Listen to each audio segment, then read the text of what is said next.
every day of the finest ingredients in health. Now I have a swell surprise.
Made fresh every day. What's going on, y'all? This your boy Caseyville, King Self Like Wrestling Takes back again. Sorry, I'm on a whole day. Usually, like I said, I try to get the reviews out the night of, but if not, I usually try to do it the day after. This is my honest review about last night's AEW Dynamite episode. I got a separate video that I'm gonna talk about. I'm gonna talk about the ratings and talk about Eva Lease, and I'm gonna talk about all the foolishness that happened with WWE releasing all their wrestlers. Overall, how did I feel about this episode? This was a very good episode of AEW Dynamite. I got my issues. I got my nitpick what I didn't like about this show.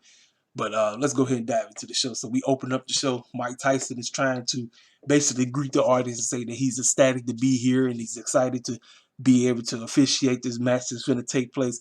And as soon as he's trying to talk, here come MJF interrupting him, popping out the woodwork. Talking about, hey, Mike, listen, I'm trying to do something. We're pretty much trying to bribe him.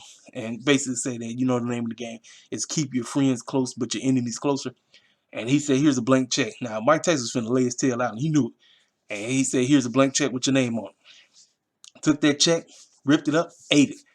Said, get out of here, because he knew he was finna jump him. Now, also, too, before the show started, we got a vignette of the Young Bucks recapping everything that took place from the previous week, how they turned on Moxley and everything, and how they really aligned themselves with Omega, Don Callis, and the Good Brothers. Now, here's my deal about this situation. They finally have character, and it's officially that they are running with this heel gimmick that they are going with.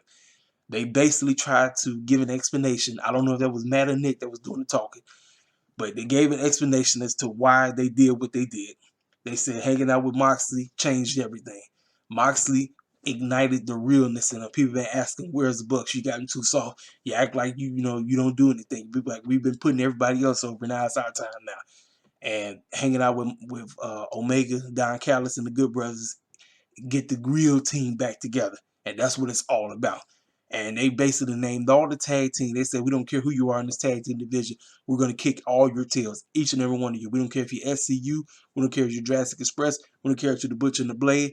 We don't care if you Orange Cassidy and the Best Friends. We don't give a care. We're going to beat every single one of you. So we open up the show with that match, which is the Young Bucks versus Pac and Ray Phoenix. How did I feel about this match? It was a very good match. My deal about this match. Let me tell y'all something. I understand why there's a lot of people in the fan base, even people who don't like AEW, but they watch it. They say they're not fans of the Young Bucks, and I understand why. They do a lot of flips and dives. And if that's the whole match, people are not going to like that. People are not going to like somebody just constantly flipping and diving 24/7 all day long. You know, and it's like I said, look, I respect the Young Bucks. I like the Young Bucks. But listen, I understand and I respect people's viewpoints who can't stand the Young Bucks. And I'm not even going to get on their case about it because I get it. This is something that I want the Young Bucks to tweak in their wrestling attire or whatever they bring to the table. Never said that you can't do flips and dives. Just cut the flips and dives out. You don't need to do the flips and dives. Everybody talked about how good Ray Phoenix and Pac was, and they do a lot of flips and dives themselves. but it's something different about how they bring themselves to the table. Ray Phoenix always trying to injure himself. He don't care what match he is. He always trying to do some kind of crazy stuff. Um, this match resulted with the Young Bucks retaining them titles because they actually really are trying to embrace their heel role. They ripped off Ray Phoenix's mask. Now you know in Lucha Libre, this tradition, if your mask gets taken off, that's like a disrespect to the culture. It's a disrespect to the Lucha Libre, to the Mascador. It's like a disrespect. So with them ripping his mask off, he had to hide his face. Now, obviously he was bald headed and he had tattoos. I'm not playing with y'all. He looked like a smaller version of Baron Corbin because I was like, wait, I said, why does he look like Baron Corbin? He looked like Baron Corbin to me. I'm not playing with you, but overall, like I said, it was a decent match. But I understand why people don't like the Young Bucks. I get it. I'm not even finna sugarcoat why people don't like them. Now they embracing this heel character. That's the name of the game. You got to you had to have heel heat, the good heat, not the go away heat, not to get off my TV heat. But like I said, obviously this was a good opener. I liked it. Like I said, I just gave you my issues on what I didn't like about the match. But overall, good opener. So then um, we get to Alice Marvez. Now he chilling in the back with the Dark Order Hangman. Alice Marvez, he asked Hangman, he said, well, Kenny Omega is the AEW World Champion, and we see that you got a winning streak going on, and we possibly know that pretty soon you might be challenging for the title. And Hangman said, yeah, I don't know about that, but I'm right here chilling with my boys in the Dark Order, and good old Silver, his rehab is going great. Now, you can see that his right shoulder was the one that he had the injury that was taped up. Hangman slapped his left shoulder and he was like, he said, well, I thought it was the one that did right. He said, yeah, but that hurt. So, like I said, they just doing their little segment. I'm telling y'all right now, if it wasn't for Brody Lee passing away, if Brody Lee never passed, this would have been the storyline going. This would have been the storyline to get Hangman to Kenny Omega. But they're trying to do something because as of right now, the Dark Order is still one of the biggest babyface groups, but they obviously not going anywhere, and they trying to make it work. And I get what they're doing. So we're gonna see how this stuff works. You know what I'm saying? But go back. Marvez is talking with the inner circle with Mike Tyson. Mike Tyson looking like a bodyguard. Jericho says, this is astounding. He said, we're so glad to have Mike Tyson here with us. And he said, I can't wait to beat the brakes off of Dax Harwood. And Mike Tyson said the same thing. He said, yes, I'm glad. He said, me and Jericho, we let bygones be bygones. And he said, but let me tell you something. I'm going to call this match down for you. I am. He said, if they get in my way, I'm going to knock them out. He said, Jericho, same thing. If you get in my way, I'm going to knock you out. So he pretty much let you know that he not finna, play sides. He's going to call this thing down the middle. So like I said, that was nothing but respect. Now let's get to it. We had a phenomenal main event on Saturday night on WrestleMania with Bianca Belair versus Sasha Banks. The first time ever main event at WrestleMania. Two beautiful black women going at it. Well, we got the opportunity in the middle of the show of AEW Dynamite. We got two fine, beautiful black women.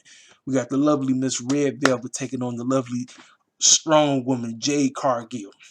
I think this was about a 7-minute, I think they gave about 7 minutes to showcase what they was able to do. Listen, y'all, Jade Cargill got the best partner to go at it with. We all know that this is going to be, they're going to have multiple matches. I'm just trying to tell y'all right now. And the more matches they get, the more better they're going to get in the ring. Yes, they both still have issues that they got to fix with their wrestling. But overall, I loved everything about this match. Red Velvet came in swinging. She started beating the brakes off of Jade Cargill. Jade Cargill was taking them hits and everything. Now, one thing about Jade Cargill, I know she still is trying to flex and everything. Yes, flex once, but focus on your wrestling ability. We already know that you this dominant glamazon woman because I'm getting that that's what her character is. She's this dominant glamazon that's very strong, athletic like a mug, can beat the brakes off you if she chooses to. Red Velvet playing the babyface role, the comeback, trying her best to overcome this strong glamazon. It just wasn't enough. Red Velvet gets beat by Jade Cargill. The right woman went over. This is all about solidifying Jade Cargill's dominance. Like I said, the ladies still need a little work. I'm not even finna be biased about it. Just because it's two sisters, I'm gonna come clean with it. But I loved it. I'm serious. I'm thankful that Tony Khan is finally letting us get the showcase that we need. This is great. Like I said, let the ladies get a little bit more work, because I'm telling you right now, somewhere down the line, I want to say either by the end of 2022 or 2023, I can tell you this: Jade Cargill is going to be AEW Women's Champion. I believe Jade Cargill is going to be the first black woman to win the AEW Women's Champion. And then you build Red Velvet up. Red Velvet is going to be the one to beat her. I'm telling y'all right now. I'm just speaking future tense, moving future. Because we already know who coming up next. We know it's going to be the Dr. DMD, Britt Baker, who cut her promo right after this match. Good match. Good, like I said, let the ladies keep working. Because, like I said, this is the best dance partner for Jade Cargill. Jade dodged a serious bullet with the lovely Brandy Rose. Miss Brandy Rose is a beautiful woman. I'm telling y'all right now. But we already know Miss Brandy don't know how to wrestle for nothing. I'm serious. Brandy needs to go back into the wrestling and learn how to wrestle. I'm serious. Because who knows? Who knows? That could have been a disaster with Brandy versus Jade Cargill. I'm just calling it for what it is, man. I ain't even sugarcoat nothing. I'm keeping it a buck. I'm serious. So Jade dodged a serious bullet because Red Velvet is a serious great partner. She is a serious dance partner for her. That was the right move. That's all I gotta say. So then, like I said, Tony Schiavone talking with Britt Baker and is Reba not Rebel? I get it mixed up. Britt Baker basically was talking about the ranking system. And see, now they trying to put more spotlight on the ranking system. Because remember, the ranking system made absolutely no sense. I'm like, what's the point of the ranking system if you got people that only got like one win and they get title shots and somebody who been winning like crazy and they don't get nothing? So she acknowledged, she said, let's talk about it. She said the lovely Jade just won. So she moves up in the rank, Red Velvet moves down. And then she started talking about herself. She said, I'm going to keep winning on dark. And she said, pretty soon you're looking at the new AEW Women's Champion. So she pretty much cut the promo right down the middle, told Tony Schiavone what's up, letting the world know she coming. I'm telling you right now, she either going to win it at blood and guts or she going to win it at double or nothing. If I'm them, I'm going to have her winning at double or nothing. That's the name of the game. And the Britt Baker reign begins at double or nothing. I'm telling y'all right now, that's what's going to happen. Now here we go. We get to the weakest part of the show. My man Anthony Ogogo versus Cole Carter. Listen, I understand this young man is a boxer. I get it. I understand you want to make him out to be this dominant force. We in a wrestling show, not a boxing show. Now, we already got Mike Tyson. Mike Tyson is the boxer on the show. Anthony Gogo, he's a boxer, but now he is going under the wrestling gimmick now. He's a wrestler now. He's not a boxer. Now, I don't know if this young man, Cole Carter, was the right guy. Maybe they just wanted him to come across as, okay, we're not really going to even have a wrestling match. We're just going to have this dude punch him in the gut, and punching him in the gut is just what's going to knock him out. That's basically what we got. We didn't even get a match. So my man really didn't even get a chance to wrestle. So I really don't know what Anthony Ogogo is going to bring to the table. I don't know. Maybe you got to get somebody in the ring that can actually go with him. But as of right now, I'm just keeping in the book. QT Marshall squad, I don't know. I have no idea what they get ready to do with this stable. I don't know. But yeah, like I said, that was it. He knocked him in the stomach. The match is over. Referee stopped the match. I was like, that's it? I was like, come on, y'all. Y'all can do better than that, man. But it is what it is, man. So commercial break, come back, Miro cut a promo. He said, hey, Kip, I've been looking for you, buddy. Listen, we could possibly be winning all kind of gold, man. But I'm trying to tell you right now, you either with me or you're not. Because I'm going to do this with you or without you. He called the man out. Because you know Kip Sabian is done. Listen, Miro, everybody want what's best for Miro. And a lot of people were saying that the way how he was booked over in WWE was 100% better. Listen, I will agree, but the fact that they never did nothing with Rusev Day, they never did. Rusev Day was getting over. Miro was getting over by himself. But because Rusev Day was getting over by himself, Vince McMahon did everything he could to suppress him. Now he's here, and everybody been saying it's been a flop, and I agree, it sure has been a flop. But now it's time for him to go on his single run, and obviously it's gonna start with him beating the bricks off the Kip Sabian because we know this is gonna happen. We know this is what to pop out, but that's basically what the promo was, right to the point. You know, he said, "I haven't seen you since the Arcade Anarchy match," but he said, "I'm gonna do this with you or without you." Cool. So now Justin Roberts introduced Mike Tyson. He introduced the Pinnacle. He introduced FTR, Jericho, Sammy Guevara. And so, like, right before the match got started, you got Tully Bunch out there with Cash Wilder, and then Aubrey was like, "Tully, I'm sorry, you gotta go." He was like, "Wait a minute, what? I ain't even done nothing yet." Let me tell you something, man. If y'all remember when AEW first got started, Aubrey and Jericho couldn't stand each other's guts. She would get in his way or he would get in her way, and they just didn't coexist. Now it seems like every match they do, she has every match he's in, and they seem to have a bond now. They trust one another. So she knew right away, I got to get Tully up out of here because Tully and them going to be doing all kind of cheating. So we get to the match. This is a very old school match. I like these. You're not going to get flips and dives with Jericho and Dax. You're just not. You're going to get an old school technical wrestling match, and that's what it is. Jericho and Dax, they did that. They brought it to the table. Um, Jericho tried to get the. Now remember, this is a regular match. Jericho went and tried to grab a chair. Mike Tyson said, "Bro, what you doing, man?" So he grabbed the chair, took it from him. Then Dax tried to do the same thing. He took that from him, and he's like, "Bro, I'm about to knock you out." And he said, so he ran, did what he did. So then I remember Sammy hanging out there too. So remember, it's all this. Then next thing you know, the rest of the inner circle come out, and then Cash Wilder ended up getting knocked out by Mike Tyson and everything, right? So they made you think that Jericho and them was going to lose this match because remember the bat was getting used and everything and all that stuff. Jericho ended up getting the victory. This is how part one should be. Jericho needed that victory because we already know what's going to happen in Blood and Guts. So maybe as we move on, it's going to be each member getting an opportunity to get the up one on each one until we get to May 6th. Is it May 5th? May 5th or May, yeah, I think it's May 5th. So until we get to May 5th, each member is going to have an opportunity to get one up on the other one until we get to May 5th because we know we're going over at Blood and Guts. It's not even a question. We know that the Pinnacle is going over at Blood and Guts. Like you might as well pencil that in right now. I'm telling you right now. So very good match. The outcome was the right outcome. Jericho was supposed to win. He went over. Inner Circle celebrate, and then Jericho announced for you guys who did not know this, Mike Tyson is the is the sixth official member of the Inner Circle. Well, there you have it. Mike Tyson is gonna be on AEW anytime the Inner Circle is on this. There you have it, folks. That's a ratings grab right there. Kudos to AEW. Mike Tyson is official member of AEW Dynamite. We're gonna see how this is moving forward. I said I was cool with it, man. So let's go. We gonna move on.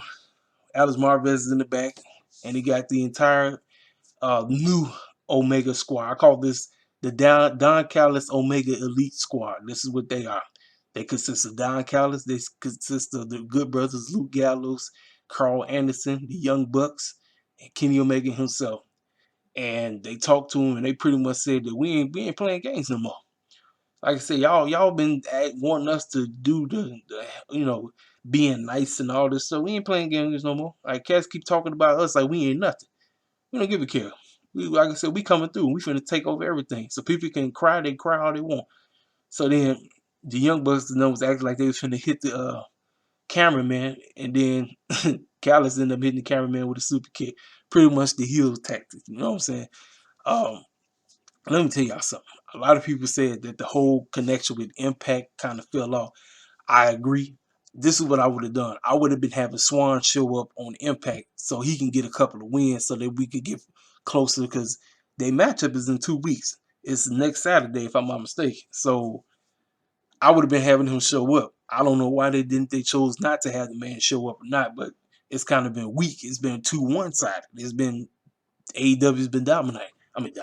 AEW has been dominant. They've been going on Impact. Tony been cutting his promos every week, sounding like a drunk man, but it is what it is, man. So then we got a nice video package from the one and only Thunder Rosa, and I'm gonna talk about her because I want to talk about her and Evilise on Situation. Uh, she cut a great promo. She pretty much said, "I'm coming. I'm coming for every title. I'm coming for the AEW Women's Championship." And she said, "Serena, I love you, girl, but let me tell you something. I'm coming back for my NWA." And they had her face. It's funny. Her face was on that title. So it's funny. It's like it's been on borrowed time. Like Serena really ain't been doing that because she's hurt. So, but it was funny how her face was on that title though. So I'm like, it's interesting. But She said, I'm coming. She said, I'm coming. I'm coming for Akira Shida, and I'm coming for Serena. So she ain't playing. Thunder Rose is on top of her game right now. Like I said, and I understand. Like I said, Evilise is upset, but I think she jealous. I think it's twofold. She got a bad attitude, and she jealous because she wanted to be in this role that Thunder Rose is in. I'm telling you right now.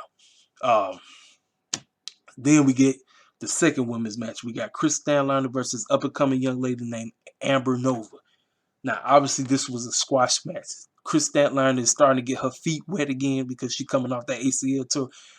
The young lady looks good, folks. She looks great. I said, man, like I said, you could tell she's so much smaller than what she was before she came. I said, this woman right here, boy. I said, man, I'm telling you, beautiful.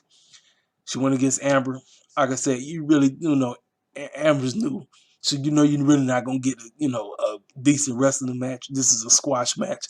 It was good for what it was. Like I said, Chris is doing what she needs to do. And she came in there, she handled the business. She beat Amber. That's what it is. Listen, the AEW women's division is getting stacked by the minute. And especially what we got with WWE with these releases. Nah, I'm going to talk about that on another video. So stay tuned because I'm doing back-to-back videos. But like I said, okay match. Chris gets the win. That was the name of the game. So then we got Dasha talking to Team Taz in the back. And Taz calls out Christian. He said, I've been looking for Christian all week. I still ain't heard nothing from the man. The man needs to answer me right now. He needs to let me know exactly what's going on. Is he going to join Team Taz or not? Because if he doesn't, he's going to make the biggest mistake of his life. So then we got Tony Schiavone in the ring. Christian comes out. Now Christian basically about to say who he getting ready to challenge right now because the promo talking about, well, I wear this shirt that says outwork everyone. And as soon as he was finna basically say who he's finna go against, Taz and them come out. They said, listen, bro, we've been looking for your tail all day long. Make up your mind. Are you with us or you're not? Christian pretty much said, I'm not with y'all, man. He said, listen, I don't need y'all. Listen, I'm here to outwork everybody. Then Taz called him. He said, you're a poop head and all this stuff. He said, you just made a terrible mistake. So then Hobbs, he said, yo, chill. I got this. Hobbs goes to the ring, looks at Christian, and beats the brakes off of him. I said, well, there you have it. It's already booked. Next week, we got my man Powerhouse Will Hobbs taking on Christian. Now, the name of the game is everybody wants to see Will Hobbs because that's what it's all about. Will Hobbs has been with Taz, and I know why they put him with Taz. But the name of the game, we want to see what this man brings to the table. And I've seen it. My man got some moves. He can do a couple of things here and there. I'm going to talk about the whole demographic situation in my video about when it's concerning us. But I think this is going to be a good match. The name of the game for this is how will Christian and Will Hobbs work together? Because everybody keep talking about Christian in this shirt that says outwork everybody. Are we dependent on Christian to carry the match? Or are we dependent on both of them to work simultaneously to give us a very good match?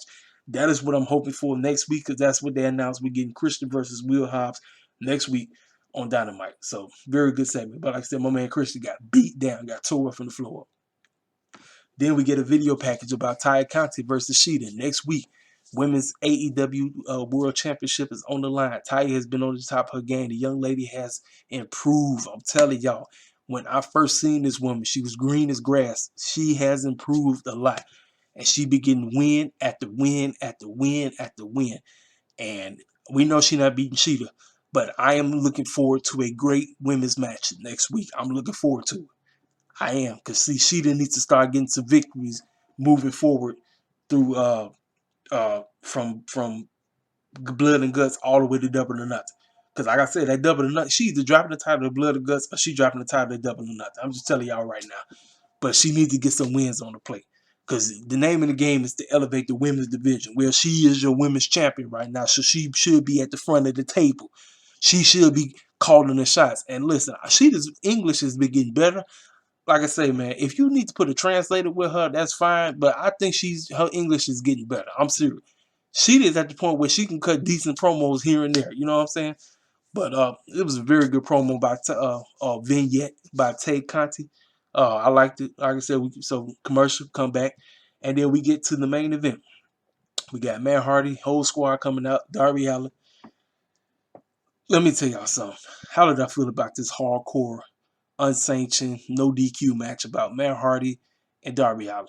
Darby Allin's matches from here on out, this is what you expect. Darby Allin is a wrestler that gets beat up the entire match because he wants to take as much pain, as much punishment as he possibly can.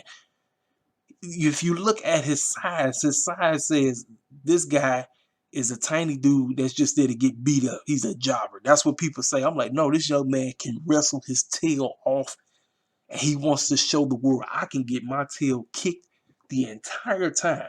I can go through tables. I can get thumbtacks. I can get people whacking me across the head with a chair. I can get people trying to do a swanton bomb or a twist of fate with my neck in the middle of a chair. I can get beat up 24/7 and still overcome all the odds.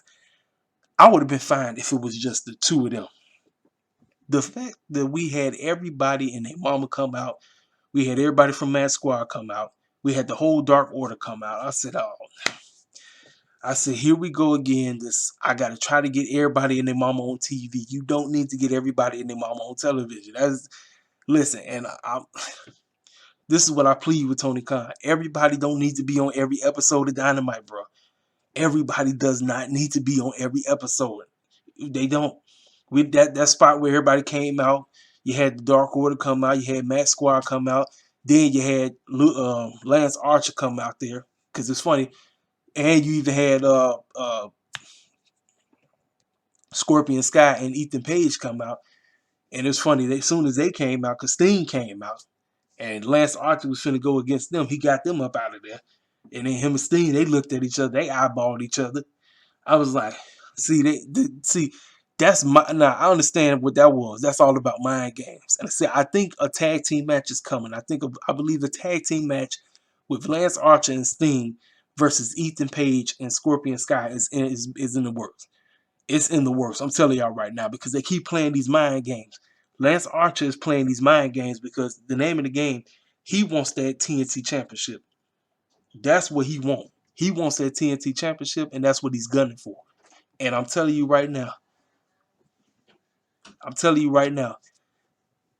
it's going to be something that's going to take place. I'm not sure exactly what that's going to be, but something is going to take place. And it's going to, I don't know. I don't know if it's going to cause Sting to turn here. I don't know. But it's all about mind games that's being played. I don't mind that part. But you don't need the Dark Order on there. You don't need everybody in Mad Squad on there. You don't need Private Party out there. You don't need Butch. It's just too many clowns interrupting in this match. So the spot of this match was when they went over there by the announce table. You seen them go in the back. You saw Tony Khan and them back there. And so it was the spot was right there where the stage was. They went even over there by the announce table where JR and them was at. The spot was, you had, what's the name, and then put him on the table and everything. He jumped through the table. He put Darby on the table. Matt Hardy jumped and said, you think the match is over. He kicks out. Then he puts him on their table. He gonna climb up the stage thing right there. It's like, I don't know what you call it. It's like, but it looked like a ladder thing. Darby Allin climbs up there and he does the coffin drop. He ends up retaining his title. The match was fine. Like I said, my issue is it's just too much. You don't need everybody in the moment out there. You just don't. That is my only issue about it. Other than that, man, this was a great episode of AEW Dynamite, and congratulations to them for hitting 1.2.19 million views. That is great. That is phenomenal.